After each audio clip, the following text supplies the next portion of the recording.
So this is going to be the reading for here. 3 chapters out of our stick. Again, there's much more detail in the chapters than I need you to know. Use the lectures as where to focus your emphasis for these things. So basic joint anatomy. Go through real quick. Synoviocytes. Okay, imagine the little cells inside the synovium. The synovium is like the tissue, the fluid-producing tissue of the joint itself. So the synoviocytes are involved in secreting proteins that make up the synovial membrane and make up the fluid inside of it. Important stuff in there includes hyaluron, collagen, lubricin, matrix metalloproteinases, interleukins.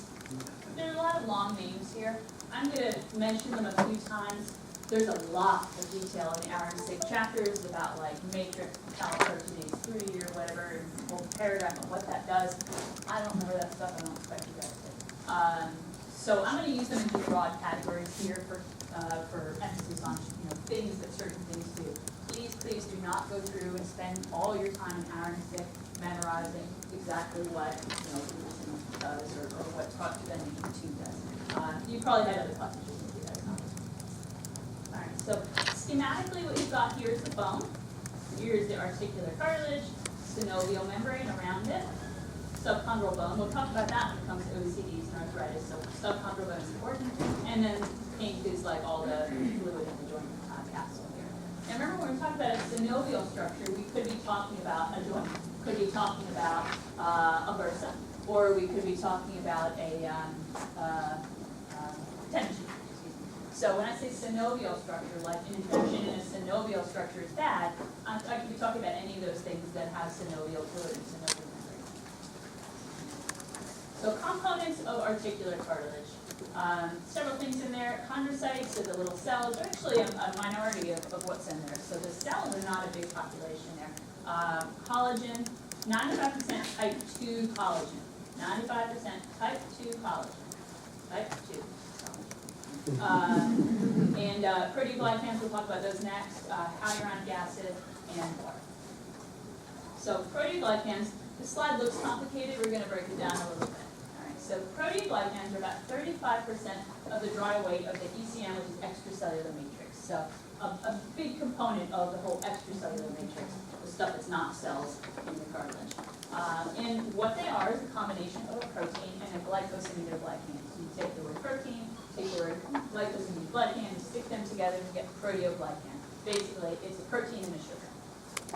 So the protein is proteose for the core protein, to which the glycosaminoglycans, and we're going to refer to those as GAGs, are attached. And the GAG is the glycan part. And those are most commonly these 3 that are listed here. So chondroitin 4, chondroitin 6, sulfate, and ferritin sulfate. Okay. So those are just the 3 big ones that make up the most common types of GAGs, most common types of sugars. I've got a picture on the next slide that's going to be a little bit clearer. So an aggrecan is just a type of proteoglycan. So it's about 85% of the proteoglycan. So aggregans are like the most common type of proteoglycan in the extracellular matrix. And what it does is provide resistance to compression. So when you step down onto your joint, it provides the resistance to just knocking down to bone on bone. So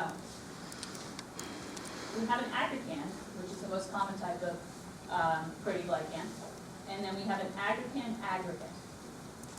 So aggrecan monomers, proteoglycans, are further organized into large aggregates around a hyaluronic acid molecule. And that's what this is. So let's look first at the little stuff. So glycosaminoglycan, the little red lines right here. So those are usually chondroitins or chondroitin 6 or ferritin sulfate. They make up these little red lines here. Then you put them on a core protein. Okay, so you've got your sugar and your protein, and that makes up a proteoglycan, which is this thing right here. Aggrecan is one type of that, like the most common type of that. So this whole thing is a proteoglycan. It's probably an aggrecan. And then you get a whole bunch of those and put them together, on a hyaluronic acid backbone. So that's an aggregate accident. Does that make sense? Spend a little time looking at that slide. It's actually not that bad. We just got to think about what the little things are important to do. So the hyaluronic acid, we mentioned, is one of the things produced by synoviocytes. And there are a couple roles for that. The big one is lubrication of the joint surfaces. You might recognize hyaluronic acid is one of the things we actually inject into a joint when I'm injecting a horse's hocks that have arthritis. So I'll put steroid and hyaluronic acid in there. So hyaluronic acid is a natural part of this. It's also the medicine that I go get from the pharmacy to put in there. So it's going to lubricate the joint surfaces just by decreasing friction. It also is involved in this steric exclusion of larger molecules from the synovial space. And I put the definition down here just so I don't have to remember how to say that. Don't worry about memorizing what steric exclusion is, just get the idea that it's involved in keeping stuff out of the synovial space. I just put the definition down there so you're not having to look at it. Normal synovial fluid. Normal horse. I attack a normal horse's joint. What should it look like? Yeah, this is important. You need to know. If you have a horse with an effusive joint, you're worried, maybe he had a laceration, and you're tapping that joint to see if the laceration communicated to the joint. You pull out some fluid, and you need to know whether that fluid is normal stuff, or you need to know whether you should be worried based on what you got out of there. So it should be clear, but not cloudy. It's not cloudy. Pale yellow to colorless, basically looks like urine. Viscous. Take a look at that little picture there with the fingers. You see how it's stretching out? Remember, did I talk about this in general surgery? Yeah, okay, good. All right, so see how it stretches out there? That is normal. So you want, if you put a drop of that between your fingers, you want it to form a little, stretched out little piece of body. So if it doesn't do that, then that's more like water, right? Water, if you put that droplet between your fingers, it just snaps. It doesn't stretch out. So you do not want it to be like water. You want it to be viscous and stretchy like this.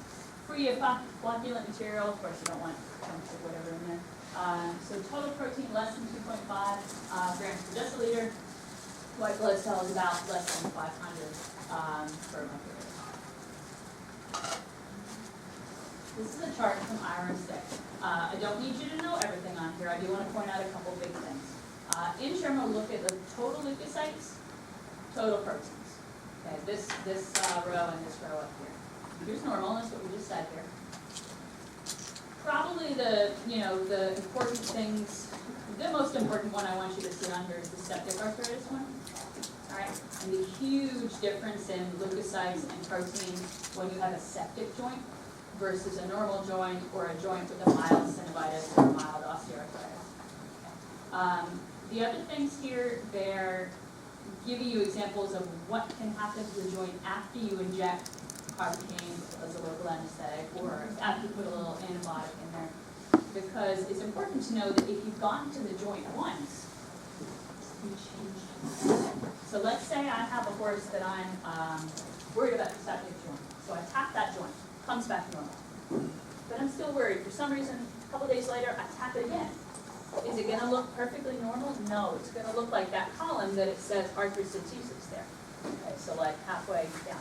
Because I tapped it, I put a needle in there, I changed it, so the numbers are going to be a little off now. It's not going to be down at the normal end. If I injected antibiotic in there because I was worried about it that first time I tapped it, and then I came back and tapped it a couple days later. Look at the difference in numbers between this column right here and normal. So remember, when you do anything to that joint, put something in, put a needle in it, you've changed it. The biggest things I want you to get from this, though, normal, septic arthritis. And the total leukocytes, total proteins. You can look at this other stuff. I mean, it's all good stuff to know for practice, but look at the huge difference between septic arthritis and normal. So what happens as articular cartilage is loaded? It's kind of like a sponge. So normal cartilage, you squish out the sponge, and then you stop squishing it, and you let go, and the water goes right back into the sponge. Okay, so it's got compression, it's flexible, it releases water, and then it sucks the water back up. That's actually what happens in the cartilage too. So as you step down in that cartilage, water gets squished out of it and then comes back in fluid. So injured cartilage is like an old nasty sponge that's in your that's been sitting in your sink for a couple months. It doesn't retain the water that well. You can't squish it down that well. Little bits of the sponge are probably flaking off and falling into your sink. So normal cartilage versus an old or damaged.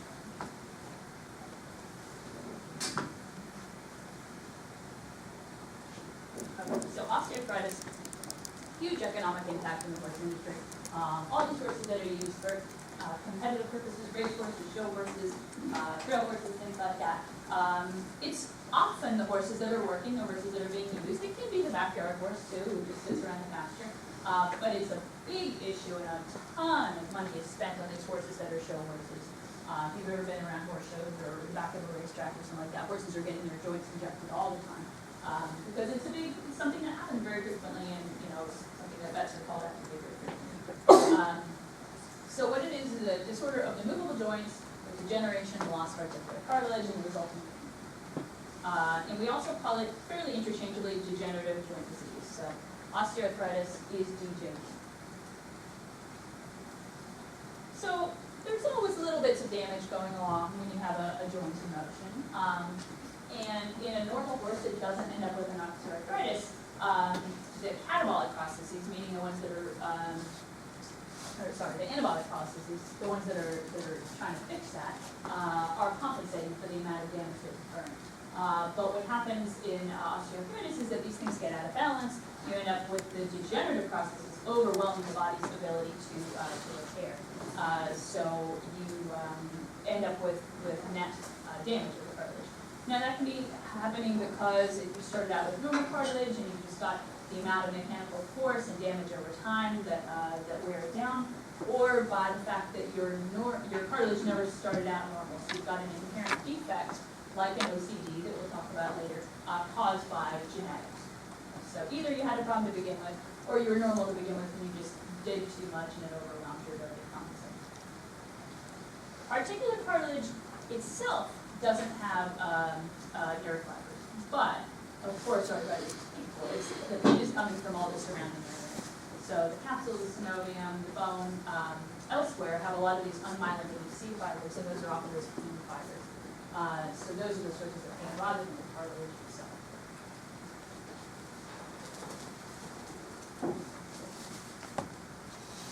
All right, so we kind of talked about this just a second ago a little bit, but basically there's two ways to have arthritis take hold. Either you just have a lot of wear and tear over time, slowly and surely things are broken down, or you can have a situation where you were normal one day and then you had, maybe let's say a bad step, something or like a fracture that comes into the joint itself, something that acutely damaged that cartilage and set you on the pathway of dysfunction and subsequent arthritis. So just normal wear and tear over years of showing or riding, or something bad happened and now we've headed down that path. So when you start down this pathway, especially in the progressive way, the kind of wear and tear way, we often have synovitis, inflammation of the synovium itself, before we end up with the big osteoarthritis at the end result. So synovitis is kind of like often the start of the pathway to osteoarthritis. Now, not always. You can have a synovitis for some other reason too, and it just goes away and resolves and we're fine. But a lot of times, this is a precursor. So when you have synovitis, here's our synovial fluid right here in our capsule. Basically, we have inflammation of the synovium. We end up producing extra fluid. So the result of the inflammation, as it is in many other places, is excess fluid being produced.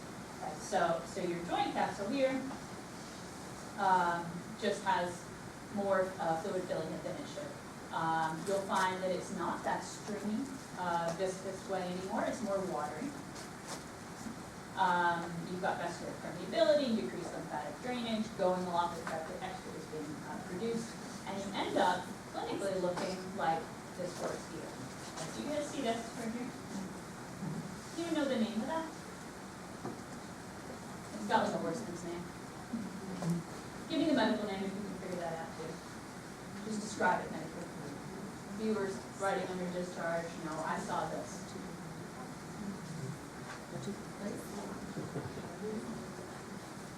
Is it edema? What is it? Yes, bulging with what?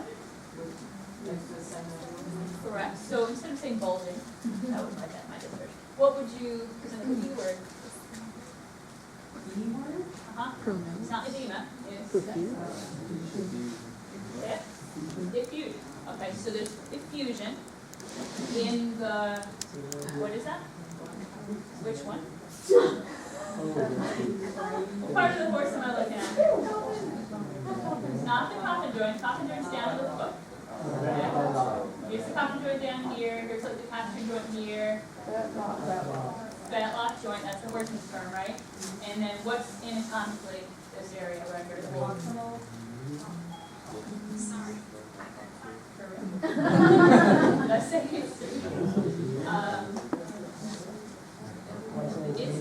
what's the name of the fetlock joint? You guys are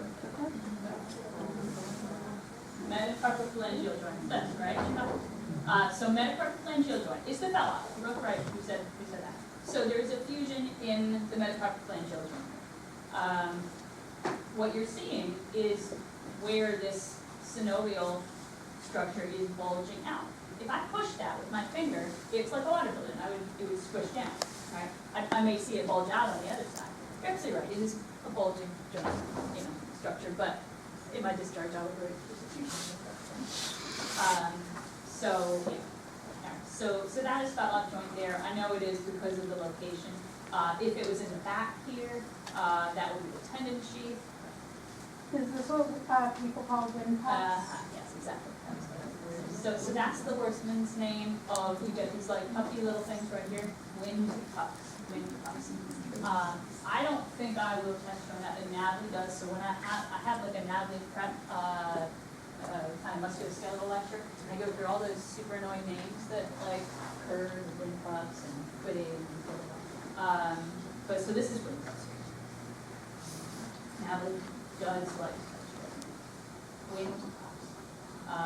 Yeah, so basically it's just fluid in the fetlock joint.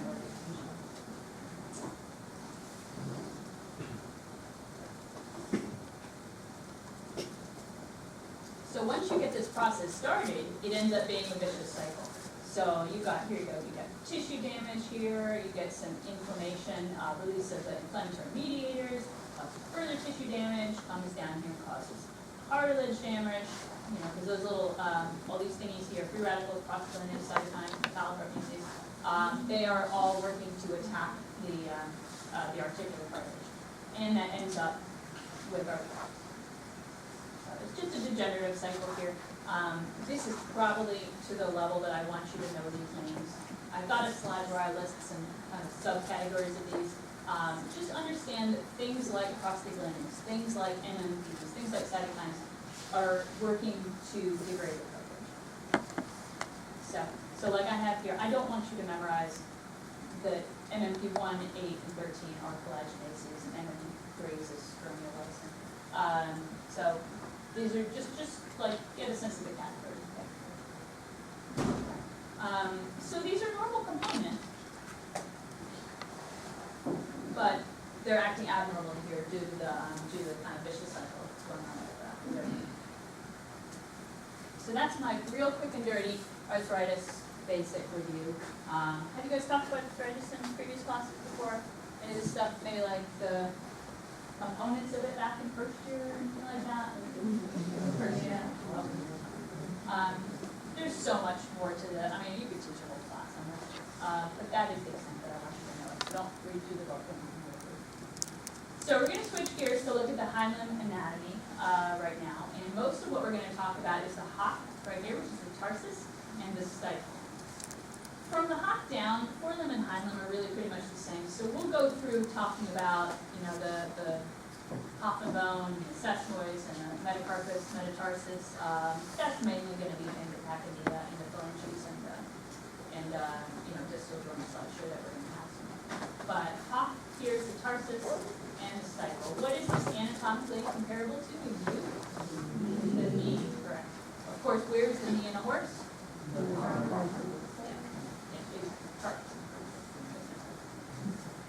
So this is a schematic of the tarsus. If you were looking at it from dorsal to plantar. Obviously this is not exactly what it looks like, but this helps me get a sense of what these little bones are. So I thought it was useful for you guys too. From the bottom to the top, we'll go through here. So number 3 is the cannon bone. So do you remember what I'm talking about when I'm talking about number 3 here? What bone is it? Yep, I know. Which is what in the hind? Metatarsal, which one? Good. Yeah, so quickly go back. So that's this, right? Cannon bone, metatarsal 3. And these guys here? Splint bones, good. The medial one is number 2. The lateral one is number 4. So these are the second and fourth metatarsals. And you can kind of see that a little bit. See that like that? He's big at the top and really little at the bottom. Those of you who have the lameness lab already remember feeling the button of the splint? Okay. So then there's 2 rows basically of the cuboidal bones, the little bones in the hop. And those are like these little itty bitty guys here. We'll see better pictures of that soon. So 2 rows of those. The distal row is numbered. The proximal row, which is really just one bone, is named. And that's the same in the cartilage. Then you have the double-decker tarsal bone 4. So the distal row basically is mostly taken up with the 3rd tarsal bone. There's a little itty-bitty fused tarsal 1 and 2. That's fused. So 1 and 2 are fused. 3 is kind of the water bladder one down here. And then you have 4, which is the double-decker. Up in the proximal row, mostly it's the central tarsal bone. All right. T is the talus.